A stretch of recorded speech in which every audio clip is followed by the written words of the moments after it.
Okay, so isang mapagpalang araw sa ating lahat. I just want to share to you my devotion. Kasama ko po yung mga music team namin.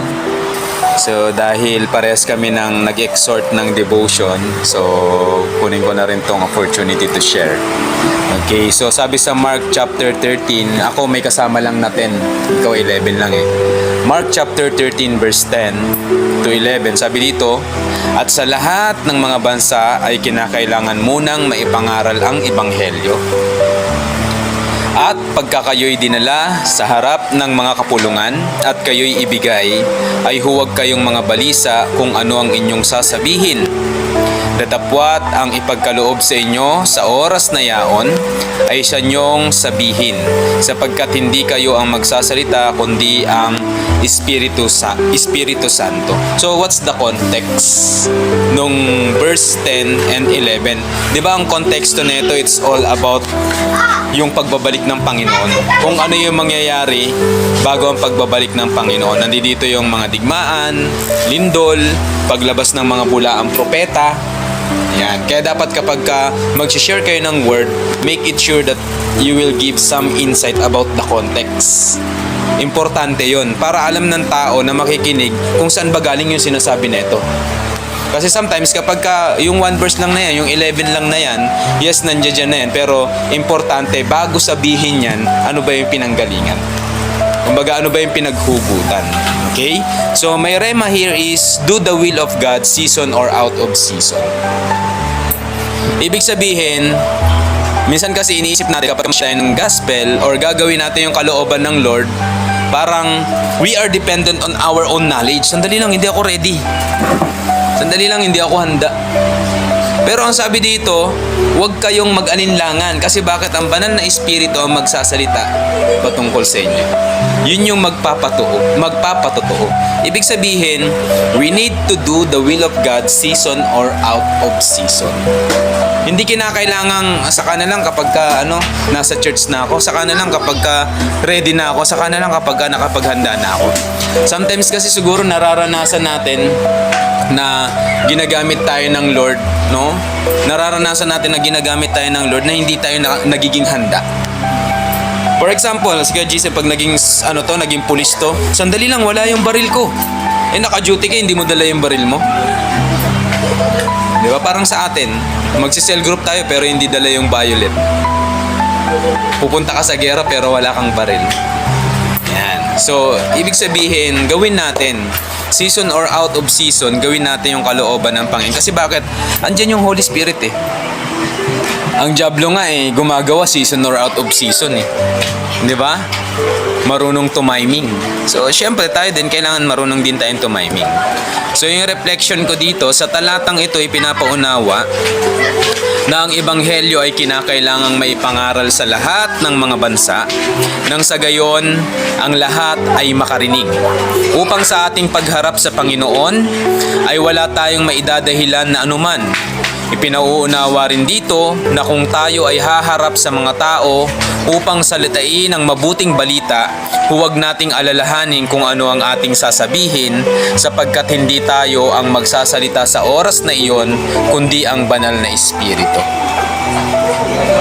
So anong kailangan nating isipin kapag ginagamit tayo ng Panginoon? Especially, sabi doon sa binasa natin sa verse 10, di ba? Ipapangaral ang ebanghelyo sa lahat ng mga bansa. Sa tingin nyo, nangyayari na ba sa panahon natin ngayon? Nangyayari na, di ba?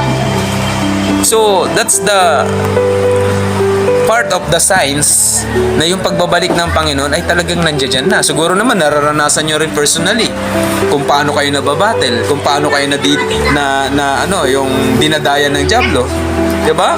Sa mind pa lang natin, meron ng battle. Sa paligid natin, there is a lot of battle. Pagka humawak ka ng cellphone, there is a battle.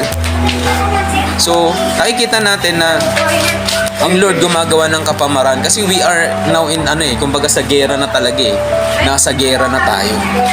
Wala na tayo sa peace, no? Kailangan na natin kumilos. Kasi kung titignan natin, kahit mga Kristiyano ngayon, nagbabangayan na. So, dapat maunawaan natin yan. Okay? So, ang importante, parang yung devotion ko rin kagabi, Yung devotion ko kagabi, ano yung devotion ko doon? It's all about love. The two greatest commandments. Napanood nyo na ba yun? Yung kagabi, na devotion ko. Tumatango si Ate Shaira, napanood mo na? Hindi pa, di ba? Pero tumatango ka. Okay? So pag napanood nyo yun, bakit ba maraming bumabagsak na Kristiyano? Kasi walang love. Hindi tama yung puso. So we need to evaluate our heart kung tama ba yung puso natin na naglilingkod tayo sa Panginoon. Kasi bakit? Nasa mga huling panahon na nga tayo eh. Hindi naman natin pinili na mabuhay tayo sa panahon na to eh. Si Lord ang pumili sa atin na mabuhay tayo sa panahon na to kasi sa panahon na to, dito tayo gagamitin ng Panginoon. Dapat malinaw sa atin yun. Okay? Tatandaan nyo palagi, we are not dependent sa sarili lang nating nauunawaan o nalalaman. Dapat, we are always dependent on the Holy Spirit. Tandaan nyo palagi yan, the Holy Spirit is Jesus Christ Himself. Kaya kapag hindi natin inangkin or tinanggap ang Panginoong Hesukristo sa buhay natin, so ibig sabihin, nire-reject natin ang Father, nire-reject natin ang Holy Spirit. So at alam natin, we cannot do anything without Jesus Christ. Kaya nga sabi ni Pablo, 'di ba? I can do all things through Christ who strengthens me. So ibig sabihin, we need to depend on God through Jesus Christ with the help of the Holy Spirit. Okay? So application.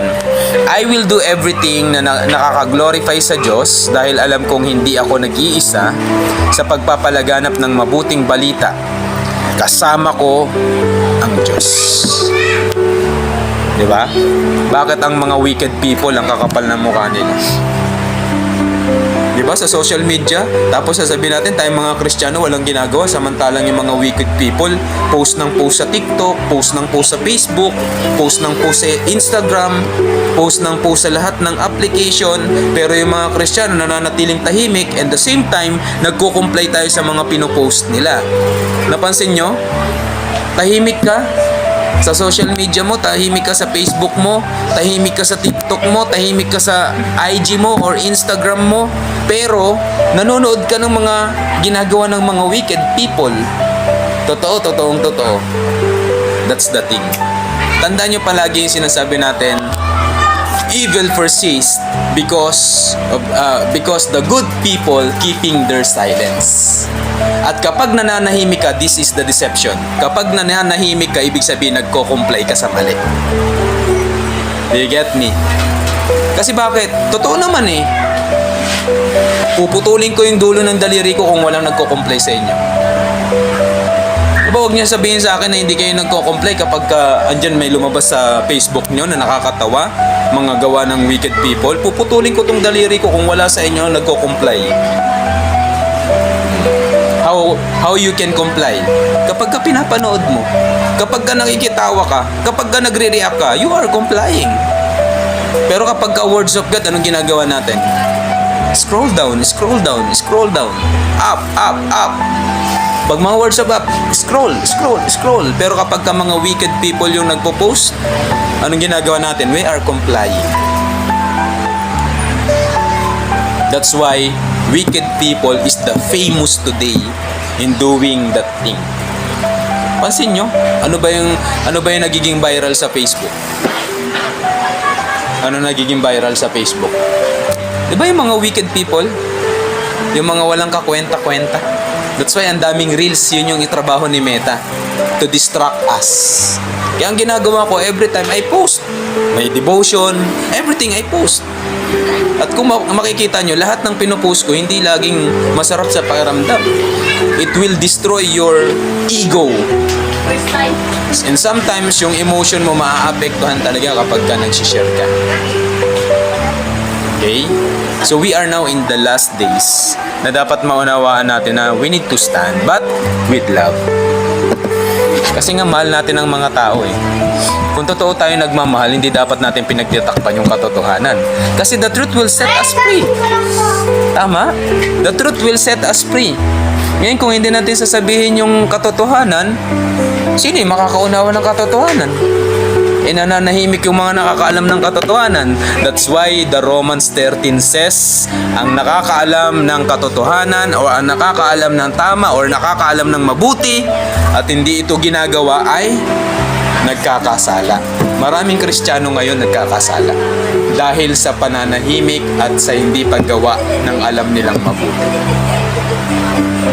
Naniniwala ba kayo doon? Maraming makasalanan, maraming compromiser na Christian ngayon. Maraming nagkakasala sa Diyos.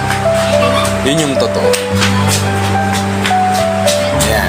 How many times you are compromising about your faith?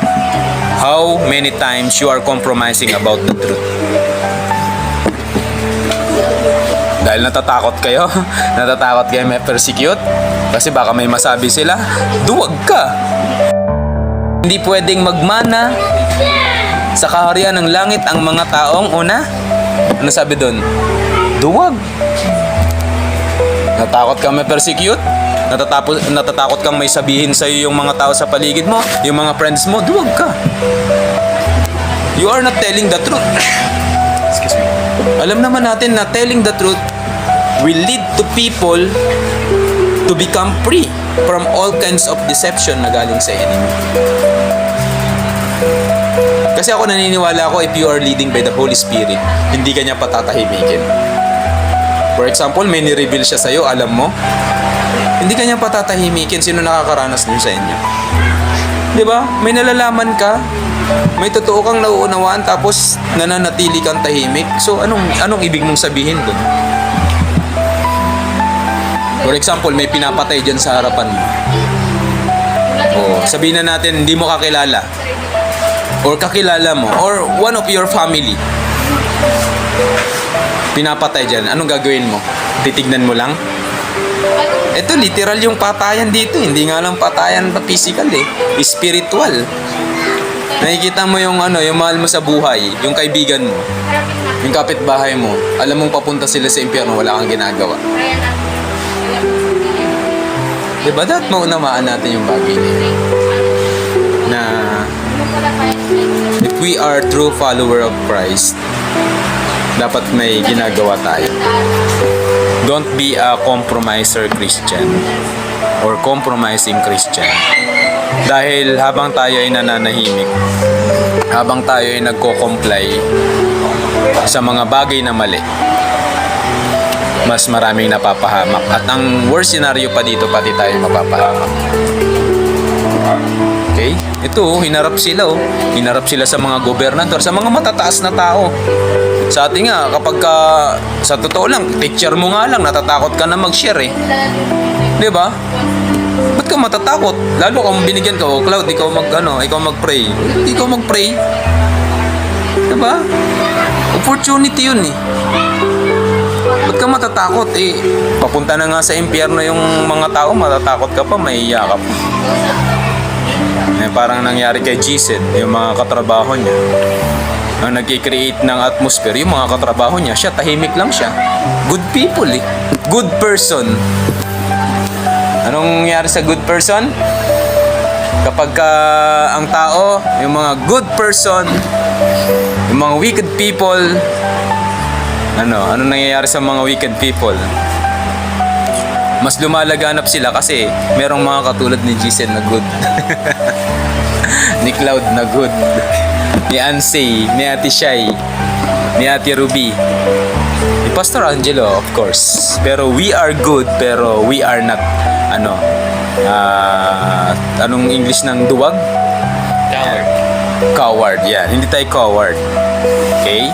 And also, we are meek but not weak. Declare nyo sa sarili nyo yan.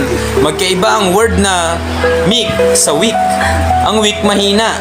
Binabatok-batukan ka na, wala ka pang ginagawa. Pero ang meek maamo, pero hindi basta-bastang nagpapahawak. Huwag mo hawakan. Dali lang. I'm sharing the words of God. Pero huwag ka manakit, kapatid. No? Hindi naman sinabi ni Lord na bawal ang umilag. Ang sabi ni Lord, pag sinampal ka, ibigay mo yung kabilang pisngi. Pag sinampal ka, bigay mo pa yung isa, huwag kang gaganti. O pag nakabigay ka na ng 2 beses, ilag ka na. So there is a lot of reason why we need to speak out the truth.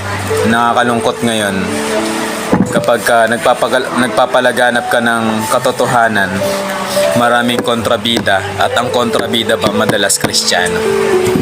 That's why yung mga tao, they are not fully informed about the dark agenda of the wicked people. Kasi bakit? Merong kontrabida eh.